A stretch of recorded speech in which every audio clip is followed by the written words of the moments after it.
Okay, I'll continue this thing here. I think I'll read back a little bit. Yeah. I read back, yeah.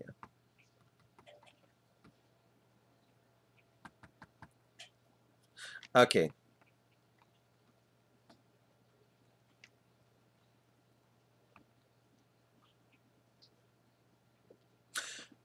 Was it really to be 50 times a day until Muhammad, praise be unto him, flew on the donkey in the night journey? Asked the vice president with a sick look in his eyes. The president was about to nod yes when suddenly the digital image of Niles Neville said, "Oh, by the way, I looked further into the night journey Muhammad said he took on a flying donkey-like creature with a human head. It turns out that the Al-Aqsa Mosque and the Temple of Solomon Muhammad said he visited before going up to heaven on the flying Barak donkey, talking all into bringing uh, prayer down to only 5 times a day, didn't exist at the same time. Did you hear that, O slaves of Allah? Both the Solomon Temple and the Al-Aqsa Mosque Muhammad said he visited with a flying donkey didn't exist at the same time at all, ever. On top of it, Aisha said Muhammad never left the bed even.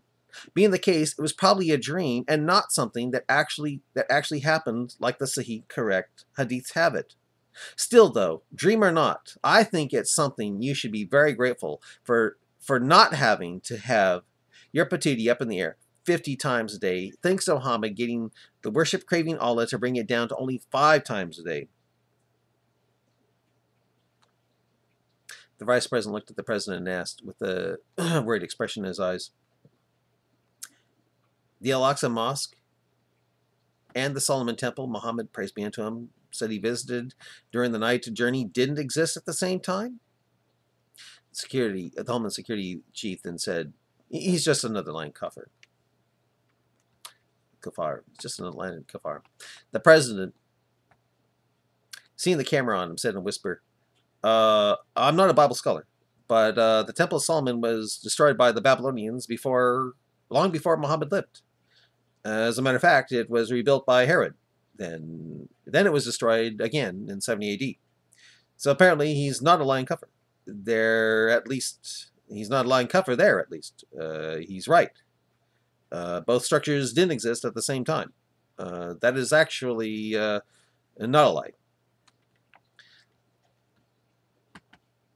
So Muhammad, praise be unto him, didn't take a flying donkey ride after all? So Muhammad, praise to him, didn't take a flying donkey ride after all? Shouted the vice president with shock and fear. The president thought and said, it would seem that it would throw a monkey wrench into the machinery of Islam if he didn't fly such a heavenly animal up to heaven.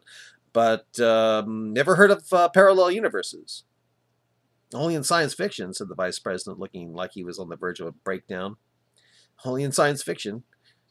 The president then said, maybe Muhammad, when he took the flying donkey ride, maybe Muhammad took him out of our known universe and transported him into a parallel universe where the Temple of Solomon hadn't been destroyed by either the Babylonians nor the Romans, and in 70 AD it was possibly totally unscathed, as it would be when Muhammad visited with the winged al-Barak creature and met the former prophets.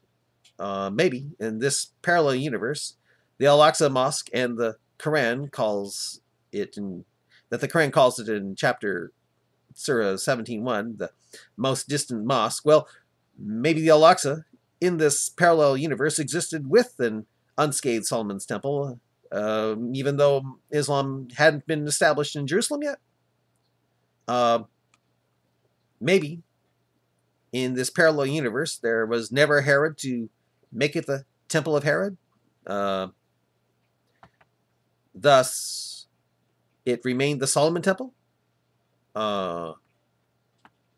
Maybe when the Hadith has Muhammad talking about the mosque, he was talking about where the Al-Aqsa would be someday. He was a prophet, you know. So his prophethood might have finally kicked in then, making him talk as though Al-Aqsa Mosque existed, even though history proves that it didn't exist when Muhammad, praise be unto him, was living. In other words, it was a vision of two structures existing together at the same time in a parallel universe, and when Muhammad, praise be unto him, reported seeing it, it gave him the idea to build it. The vice president then said, "It still bothers me. Aisha said he never left the bed." Well, it bothers me that Muhammad, praise be unto him, was able to Jew Allah down to 5 prayers a day, said the president with a bit of anger in his voice.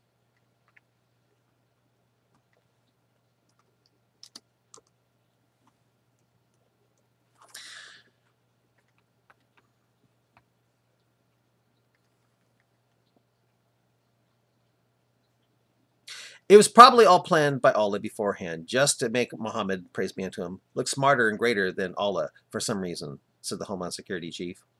But why would Allah lower himself like that? Said the president. Doesn't that make it seem that Muhammad is a partner of Allah, like the Christians accuse him of being? The vice president and the Homeland Security chief looked shocked that the president would say that.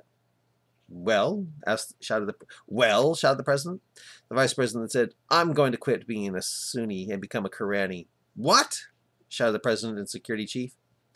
Call me a heretic if you want. When it comes to the hadith saying Muhammad did fly a donkey in one night from Mecca to visit 2 structures in Jerusalem that didn't exist at the same time, I'm going to have to believe they are lies. Thus, I'm no longer a Sunni. I am now one of the rapidly growing in number Quranis. I'm Quran only now, shouted the vice president bravely. I'm going to believe that it was only a dream of Muhammad, praise be unto him. But, said the president, what about Quran 17:1 that says, "Exalted is he, Allah, who took his servant Muhammad by night from Al-Masjid Al-Haram to Al-Masjid Al-Aqsa"? Get it? Al-Aqsa? The 2 men around the president felt as though they were about to throw up their Ajwa dates. "It has to be a dream," shouted the Homeland Security chief on the verge of tears. "It has to be a dream. Aisha said Muhammad never left the bed." "Remember," said the president, "according to Muhammad, praise be unto him, women have half a brain compared to us men. It takes two women to have their testimony verified. Being the case, Aisha could have just thought Muhammad stayed in bed, but fell asleep and not known she fell asleep. Allowing Muhammad to secretly fly the donkey to heaven and get Allah to bring the prayers down to just 5 times a day that way. Remember, it was Aisha who is the one who said Moses married her when she was 6 and said she was 9 when he consummated the marriage. If she had the brain of a man, she probably would have said something that would have made Muhammad, praise be unto him, not sound like the perverted child molester cuffers try so desperately to make him out to be. Probably would have been able to count and know that she was 18, like most Muslim scholars tell those evil infidels. "I hope you're right, Your Highness." "I hope you're right, Your Highness," said the Vice President. "I hope you're right, because..." "I hope you're right, Your Highness," said the Vice President. "I hope you're right, because hearing this makes me wonder if he didn't take a flying donkey ride, but that it maybe was a dream." The President said, "It did happen. It did happen, or Quran 17:1 is a lie. I mean, does this sound like a dream to you?" The President recited again. Quote, "Exalted is he who took his servant by night from Al-Masjid Al-Haram to Al-Masjid Al-Aqsa." Where is Al-Aqsa? We know it's in Jerusalem. Does it sound like a dream to you? This is proof that you, sir, should not join those heretical Quranis, those quickly growing in number Quran-only Muslims, for they are not Muslims. A Muslim is a Sunni. We believe in the Hadiths, the Sunnah. Are we going to throw out traditions just because they don't jive with science and reason? The president's men looked fearful to say yes. The vice president looked up at the ceiling and said, okay, it wasn't a dream. Muhammad really did take a flying donkey ride to non-existent structures. Okay, fine. The president rolled his eyes and said, let's quit with saying it was a flying donkey ride, okay? It just sounds so stupid and crazy to keep on hearing flying donkey this and flying donkey that. It was actually a flying Buraq ride, okay? A flying Buraq ride, which isn't a donkey at all, but apparently a heavenly creature that only looked like a donkey. Well, in body, with a peacock tail, but a big donkey, without a donkey head, but with the head of a human. It probably had wings, since it could fly.